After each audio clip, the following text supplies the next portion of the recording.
students, I am Mrs. Nalini Lothe. Dear students, we had started the poem The Inchcape Rock by Robert Southey. In the first part of the video, we saw the icebreakers on the poem. In part 2 of the video, we saw the explanation of the poem. In this part, we shall see the figures of speech, appreciation of the poem and brainstorming activities. So, keep watching. First, we shall see the figures of speech. First stanza, first line. No stir in the air, no stir in the sea. Here is repetition because the words no stir are repeated. Another figure of speech in the same line is alliteration. Here, the consonantal sound S is repeated pleasingly at the beginning of the words. The second line. The ship was as still as she could be. Here is also alliteration because the sound of S is repeated pleasingly. Another figure of speech in the same line is personification. Here the ship is personified. Then the third line. Her sails from heaven received no motion. Here is alliteration because the sound of H is repeated pleasingly. Another figure of speech in the same line is inversion because the word order is changed for poetic effect.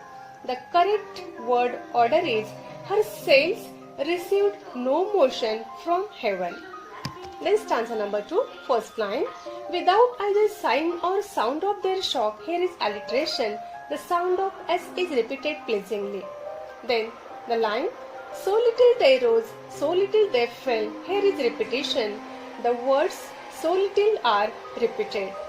Then here is antithesis also because the opposite words are used in the same line. These words are rose and fell. Another figure of speech is personification. Here the waves are personified. Then the third stanza, third line. On a buoy in the storm it floated and swung. Here is inversion. The word order is changed for poetic effect. The correct word order is it floated and swung on a buoy in the storm. Another figure of speech in the same line is alliteration. The consonantal sound S is repeated pleasingly at the beginning of the words. Then the last line in this stanza, and over the waves its warning ran. Here is alliteration. The sound of W is repeated pleasingly. Another figure of speech in the same line is personification. Here the bell is personified. You know the meaning of personification? An inanimate object means non-living object is given the human quality. Then the fourth stanza, first line. When the rock was hit by the surge's swell, here is alliteration. The sound of S is repeated pleasingly. Then stanza number 5, the first line. The sun in heaven was shining gay. Here is alliteration. Here the sound of S is repeated pleasingly. Then the third line in the same stanza. The seabirds screamed as they wheeled round. Here is alliteration. The sound of S is repeated pleasingly. Second line. It made him whistle, it made him sing. Here is repetition. The words it made him are repeated. Then stanza number 9, the first line. The boat is lowered, the boatman row. Here is alliteration. The sound of B is repeated pleasingly. Then in the same stanza, the first and the second line. The boat is lowered, the boatman row, and to the Inchcape Rock they go. Here is climax. The ideas are placed in the ascending order of importance. Then the line number 3 in the same stanza. Sir Ralph bent over from the boat. Here is alliteration. The sound of B is repeated pleasingly. Then the last line in the same stanza. And he cut the bell from the Inchcape float. Here is also alliteration. The sound of F is repeated pleasingly. Then stanza number 10. Down sunk the bell with a gurgling sound. Here is onomatopoeia because the sound is expressed in the word. Then the second line in the same stanza. The bubbles rose and burst around. Here is alliteration. The consonantal sound of B is repeated pleasingly in the beginning of the words. Here is climax also because the words are arranged in the ascending order of importance. Then stanza number 11. He scoured the seas for many a day. Here is alliteration. the consonantal sound of S is repeated pleasingly. Then the last line in the same stanza, he steers his course for Scotland's shore. Here is alliteration. The sound of S is repeated pleasingly. Then stanza number 13, the first line, on the deck the rover takes his stand. Here is inversion. The word order is changed for poetic effect. The correct word order is, the rover takes his stand on the deck. Then stanza number 14, canst hear, said one, the breakers roar. Here is interrogation because a question is asked. The third line in the same stanza, now where we are I cannot tell. Here is inversion. The word order is changed for poetic effect. The correct word order is, I cannot tell where we are. Then stanza number 15, the first line, they hear no sound, the swell is strong. Here is alliteration. The consonantal sound of S is repeated pleasingly in the beginning of the words. In the third line in the same stanza, till the vessel strikes with a shivering shock. Here is alliteration. The sound of S is repeated pleasingly. In the same line, there is also transferred epithet. Here, the adjective shivering is transferred from human to rock. Then stanza number 16, third line, the waves rush in every side. Here is personification. The waves are personified. The last line in the same stanza, the ship is sinking beneath the tide. Here is alliteration. The consonantal sound of S is repeated in the beginning of the words. Then the last stanza, the first line, but even in his dying fear, here is transferred epithet. The adjective dying is transferred from human to fear. The last two lines, a sound as if with the Inchcape bell, the devil below was ringing his knell. Here is simile. The sound of the bell is compared with the sound of the bell made by devil. Now we shall see the appreciation of the poem. Now let us turn to the textual activities. Come to page number 105. The first activity, give reasons for the sailors' appreciation of the abbot. Here you have to tell, why did the sailors appreciate the abbot? The answer is, there were some perilous rocks near the coast. The abbot of Aberbrothock had placed a warning bell on a buoy on the Inchcape rock. This bell warned the sailors about the submerged, dangerous rock and saved many ships from colliding the rock as well as the lives of the sailors. So, the sailors appreciated the abbot. The next activity, guess the meaning of wheeled round.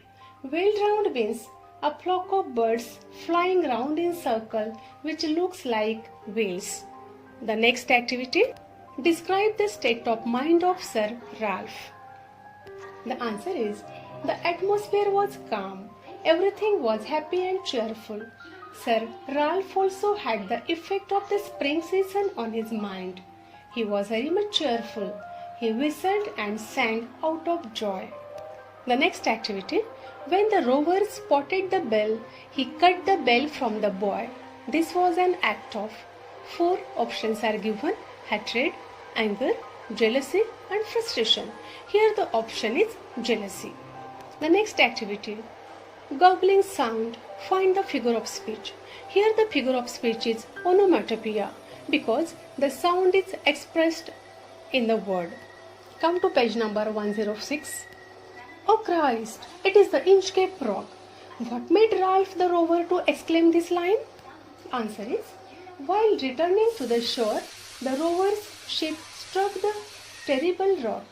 Some days ago, he himself had cut off the bell, and now his own ship had collided the Inchcape rock and was going to sink with all his looted wealth. He was sure about to die. Now, the Ralph repented over his evil deed of cutting the bell. This made him acclaim this statement. Now, brainstorming on page number 107. The first activity, narrate the scene described in the beginning of the poem. In the beginning of the poem, the scene is calm. There is no storm in the sea. There is no movement in the air either. The keel is also still and steady in the ocean. Then A2, complete the following statements. The first is, the abbot of Aberbrothock placed a bell on the Inchcape rock because there were dangerous rocks which would break the ships.